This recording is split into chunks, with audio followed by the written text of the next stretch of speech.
60 minutes. Win this game for one another.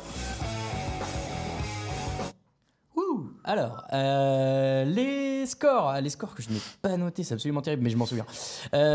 Donc les pronostics de tout le monde, les scores de la semaine dernière, c'était pas trop mal. En l'occurrence, Greg et moi, on a fait. Non, mais c'était gentil. Hein. C'était pas trop mal.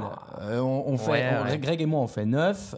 Toi, Raphaël, tu fais 8. Ouais. Et Alain fait 7. Sur 15 matchs, bon, on a connu mieux. Mais depuis le début de saison, on est un peu surpris par certaines équipes. Donc voilà. Ce qui, au général, donne de mémoire 51 pour Greg, déjà. 44 pour moi, si je dis pas de bêtises. Je dirais 43 pour toi. 43 et 42 42 pour moi. Je suis absolument confus de pas les avoir notés. 37 pour Alain. 37 pour Alain, ça j'en suis sûr, mais je sais que j'ai un point d'avance sur toi pour l'instant et que Grégory en a 14 sur Alain en seulement 5 semaines. Est-ce une surperformance de l'un ou une contre-performance de l'autre? Nous le verrons à la fin de la saison.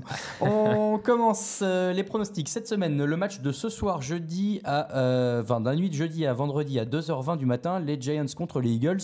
On en a parlé, c'était mardi. Philadelphie doit se refaire face à cette équipe des Giants qui semble à sa portée. Toi qui es fan des Giants, quels sont vos motifs d'espoir? Motif d'espoir des Giants, c'est forcément profiter d'une équipe des Eagles un peu hésitante, qui a des problèmes sur sa ligne offensive, qui a des problèmes avec ses receveurs, qui a beaucoup de blessés. On l'a vu avec Ajayi.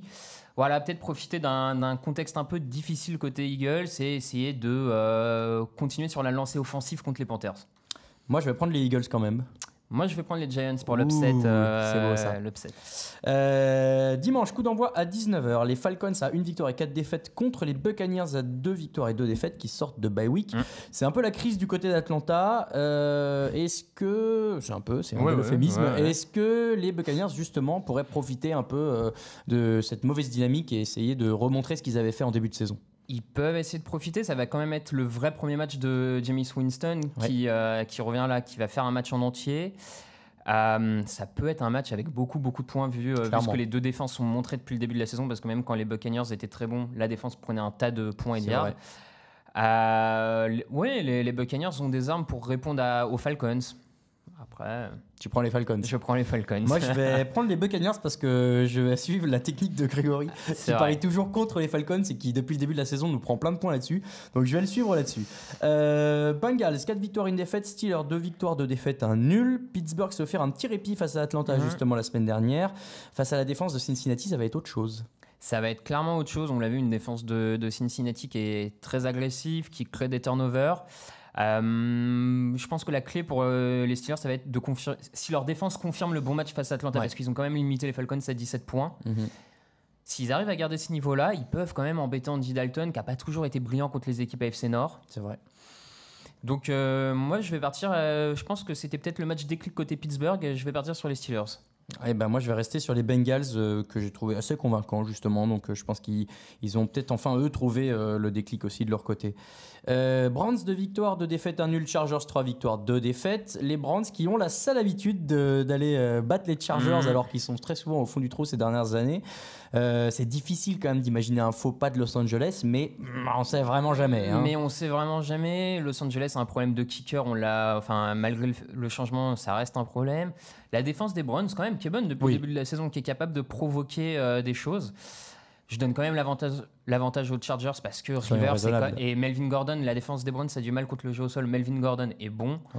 Donc on va aller sur les Chargers, mais méfiance. De mémoire, et les Chargers ont perdu leurs 2 derniers matchs face aux Browns, puisqu'ils ont perdu la seule fois où les Browns ont gagné un match de leur saison, et la fois d'avant ils avaient perdu 8-7 à Cleveland dans un match dégoûtant. C'est typiquement le pari que tu penses fiable dans ton combiné et qui s'avère... Ne prenez surtout pas les Chargers dans votre pic éliminatoire, le Survivor. Le Survivor. Prenez surtout pas les Chargers. Texans, 2 victoires, 3 défaites. Bills, 2 victoires, 3 défaites. C'est le même bilan de défense qui se valent à peu près. L'attaque de Houston semble quand même plus forte. L'attaque de Houston est assurément plus forte parce qu'il y a des Andrew Hopkins par exemple qui est un talent monstre et que n'ont pas du tout les Bills. Non.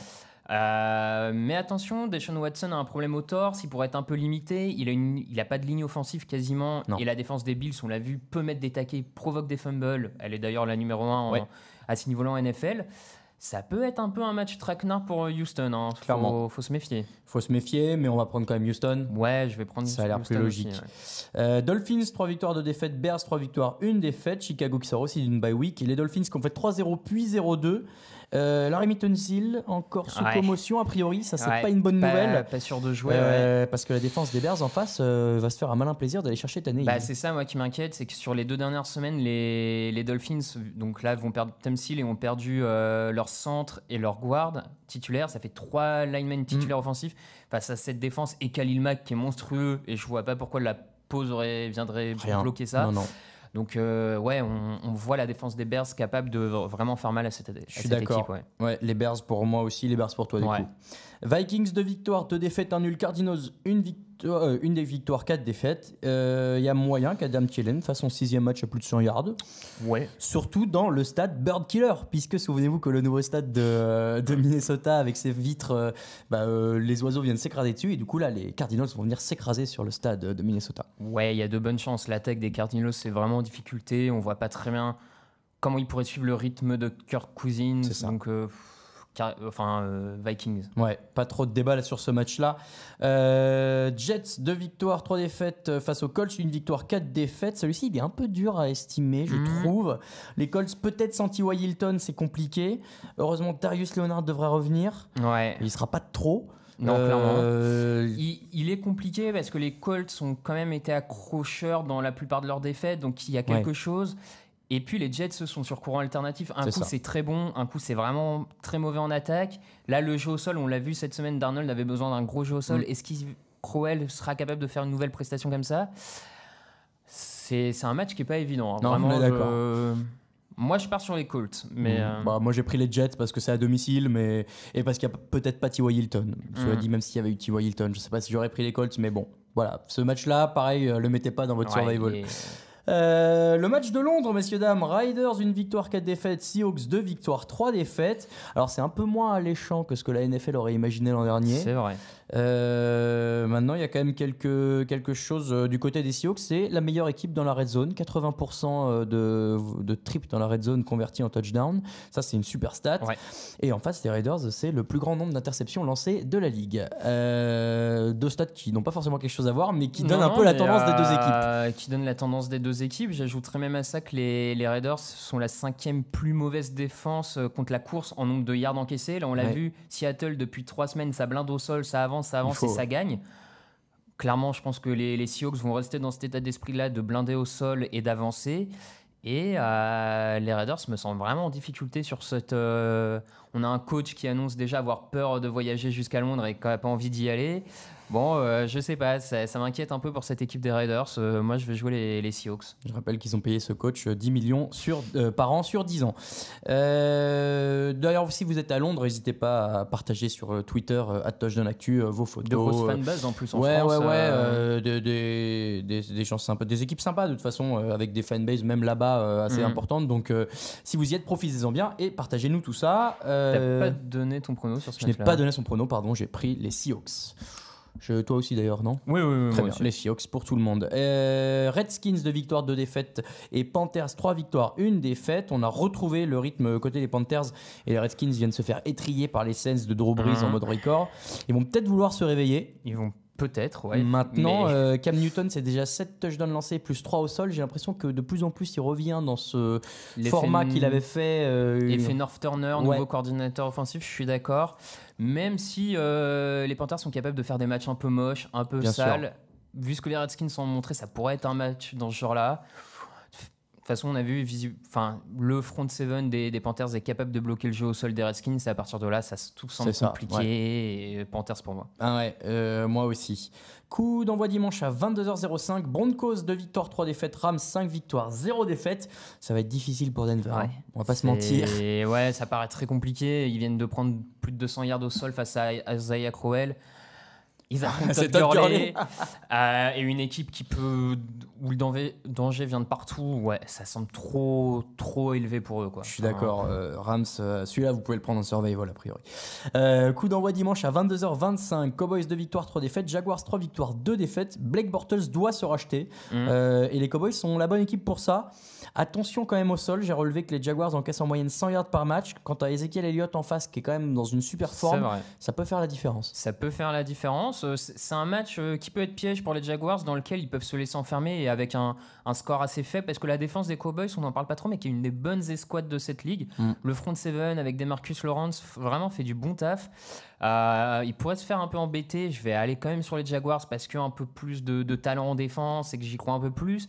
Mais ouais, moi aussi. En fait, ça revient un peu. On disait mardi que les Cowboys comptent beaucoup sur des big plays et la défense des Jaguars peut éviter ce genre de choses et peut éviter que ils prennent une course de 80 yards de Elliott. Donc normalement, c'est pour eux, mais attention au piège. Titans 3 victoires 2 défaites, Ravens 3 victoires 2 défaites. Est-ce qu'on n'a pas déjà là la place pour la wildcard qui va se jouer en AFC?